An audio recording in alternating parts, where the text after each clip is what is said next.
Hey everybody, and welcome back to the channel. Welcome to a new real-life car review.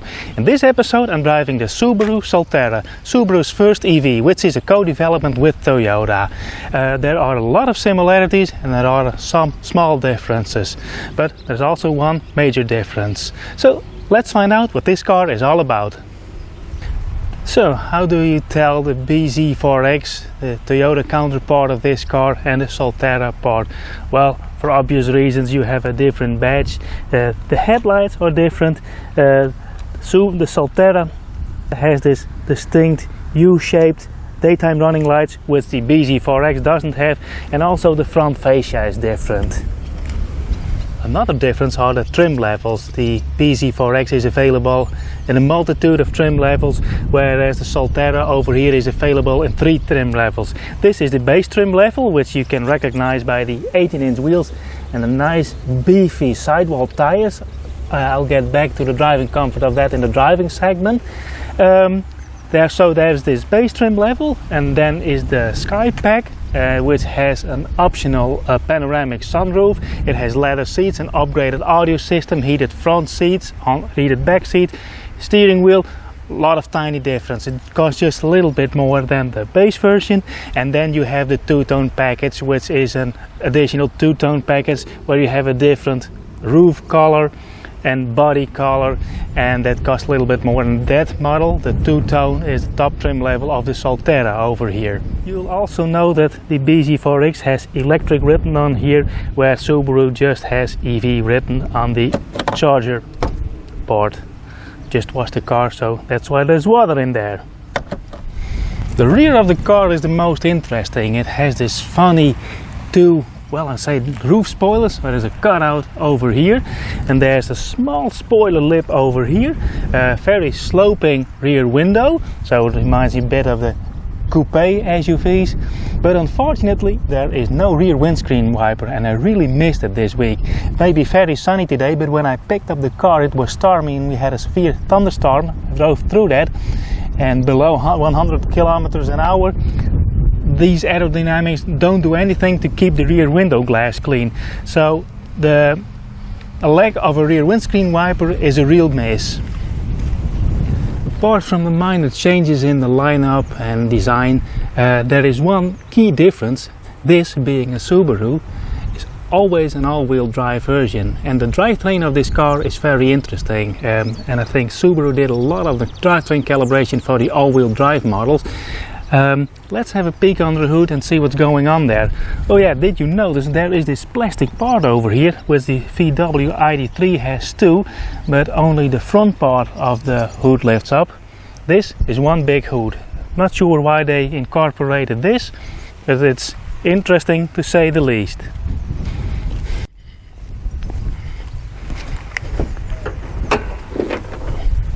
There's a traditional hood prop. There are no gas struts under here. So the Solterra and the BZ4X are sister models, but the BZ4X is mainly a front-wheel drive car. It's a front-wheel drive architecture, and only the top trim level, the premium of the BZ4X, can be optioned with an all-wheel drive system.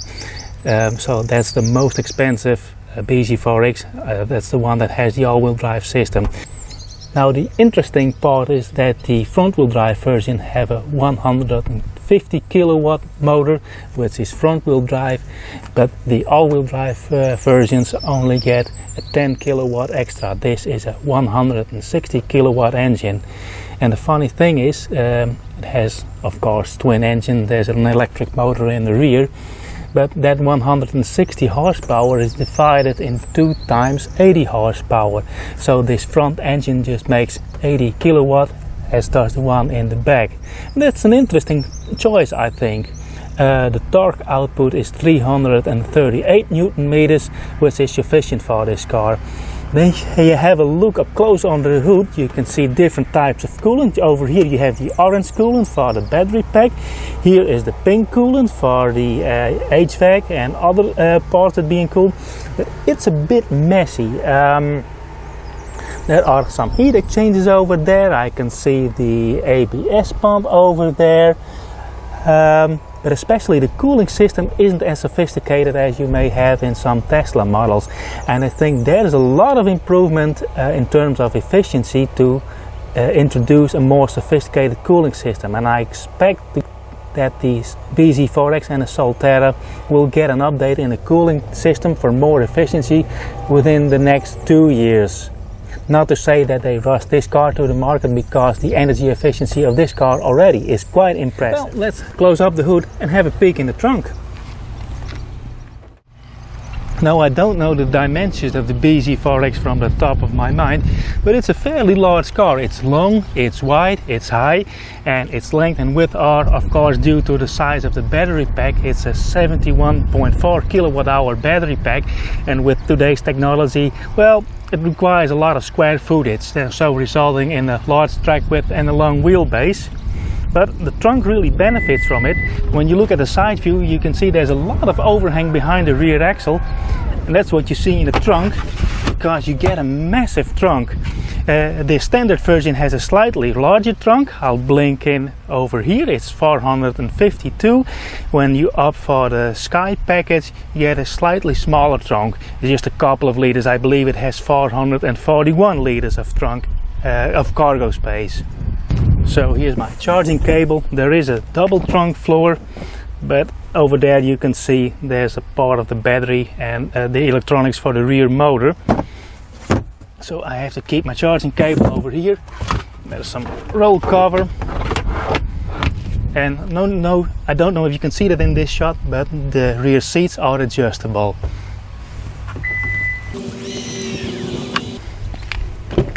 Now, in the interior of the Solterra, things get interesting, both in a positive and in a negative way.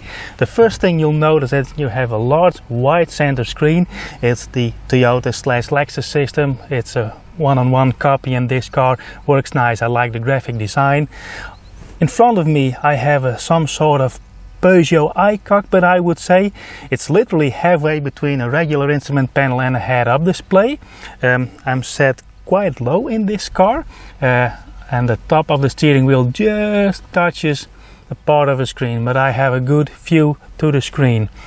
Another thing you'll notice is that the front windscreen is quite long and runs really low. The lower edge of the front windscreen is really low, so you have a great overview from a driver's seat, no matter if you're set low or high. The overall visibility in this car is great. Interior materials are nice. This car is available with grey cloth, like in this test car, and when you get the upgraded version, the Sky package, you get synthetic black leather, so it's grey and black or black and grey. There's nothing much to choose. They use some sort of cloth on the dashboard. It is grey, but I like it. It gives it a bit of a house-like touch. The thing that I don't like, and that's one of the big negatives for me in this car, is this huge center console. Besides it having all glossy plastic and there is a lot of dust and fingerprints all over the place, it just takes up a lot of room. There is a storage compartment over here. This is where the manual is. There is a USB outlet over there and a small pocket for a smartphone, but as you can see, it's hard to reach. And over here is just a shallow compartment. Currently my sunglasses are in there. There is no storage room for sunglasses, and I mean, every driver has sunglasses, I would think. It would be nice to have some sort of storage compartment for sunglasses over here. This is all plastic, and when you don't take care, you'll scratch the lenses of your sunglasses within a couple of days. There are some cup holders over here, but when you use this, I currently have a standard size water bottle. Yeah, it falls all over the place and it's really in the way.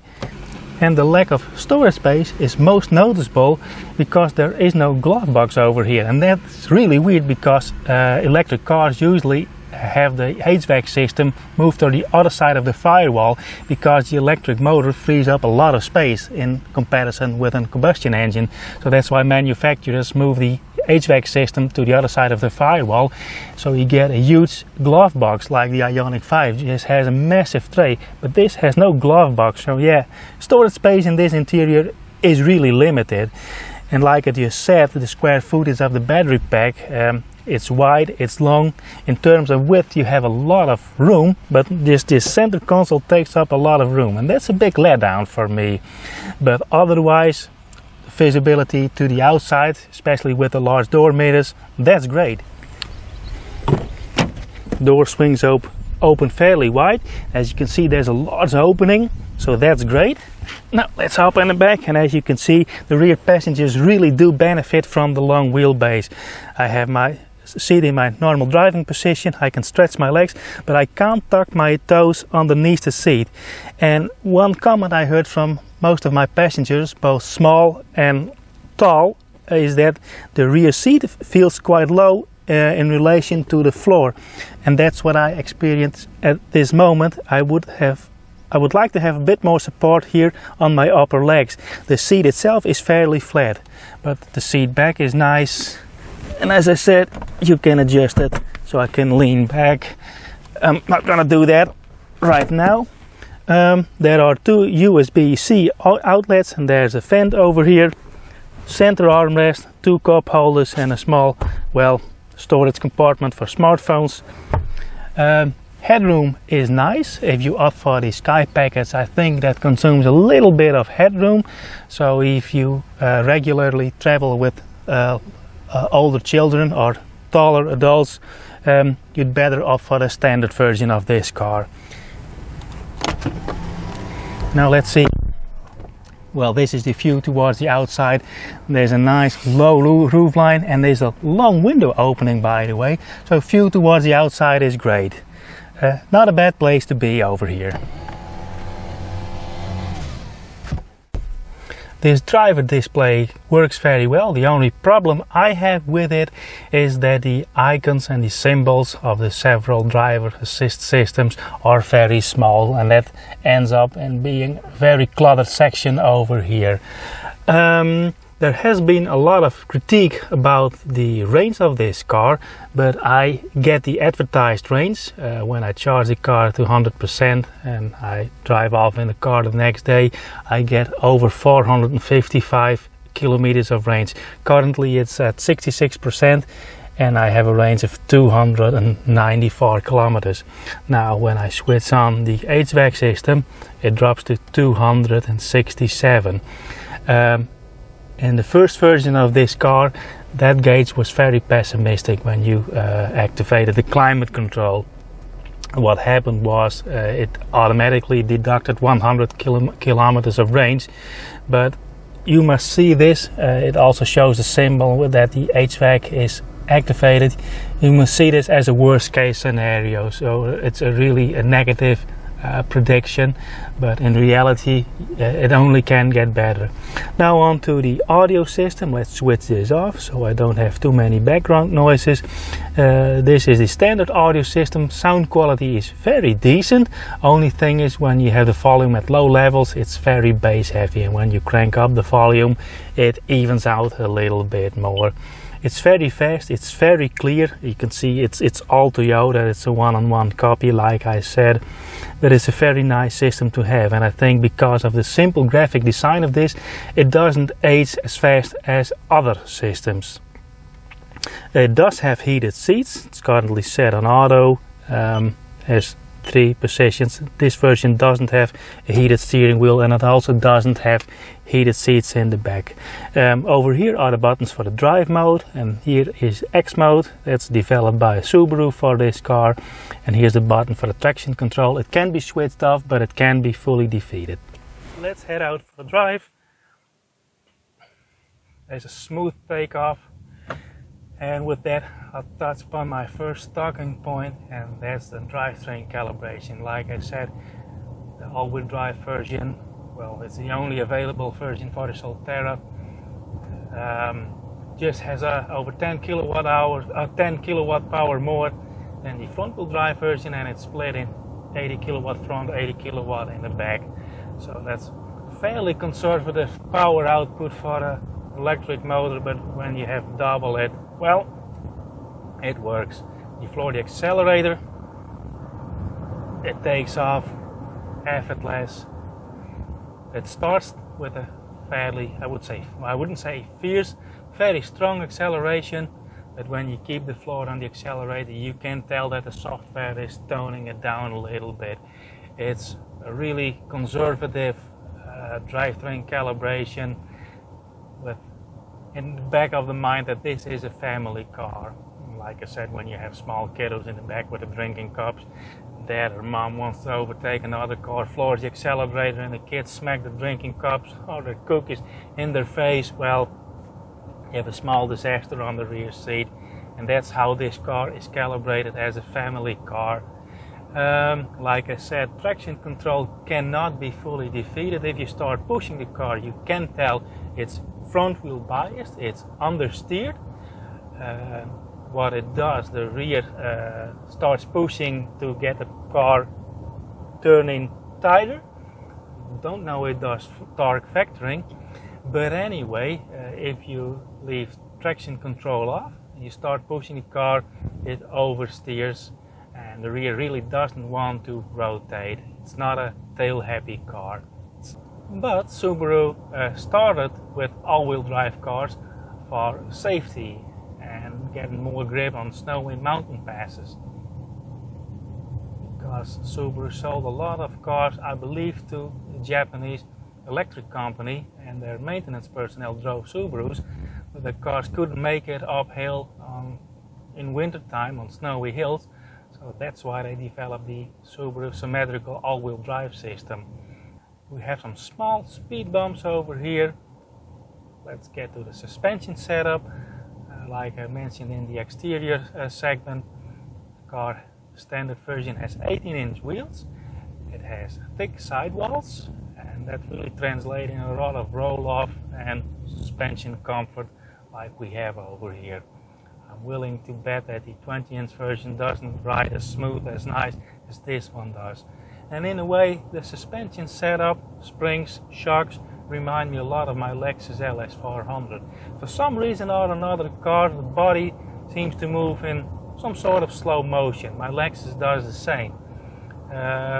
When I ignore the speedometer and look towards the outside and I have to guess what the driving speed is, I would guess it would be 15 to 20 kilometers an hour slower than I'm actually doing. Oh, let's head out on a beautiful little back road. I have to steer in sharp over here. In terms of handling and steering, I like the size of the steering wheel. The buttons are a bit cluttered over here because they're spread out vertically instead of horizontally, so you can use your thumb to operate these buttons. You have to move your hand across the steering wheel. Let's take a real small back road over here. Howdy, sir. Okay, back to the steering. Steering wheel is small. The steering is very direct. I like that a lot. What do you notice from those thick sidewalls? Well, under all circumstances, it's easy to position the car very precise on the road and in the corners. The steering is just great. When you are mid-corner and you steer in a little bit extra, yeah, you can tell that you have thick sidewalls and the sidewalls have to settle a little bit. So when you're really going for steering wheel feel, yeah, maybe you should opt for larger rim size and lower sidewalls. Now getting to the charging, like I mentioned, this car is only available with a large battery pack, 71.4 kilowatt hours, and there is a lot of headroom in terms of safety for lifetime.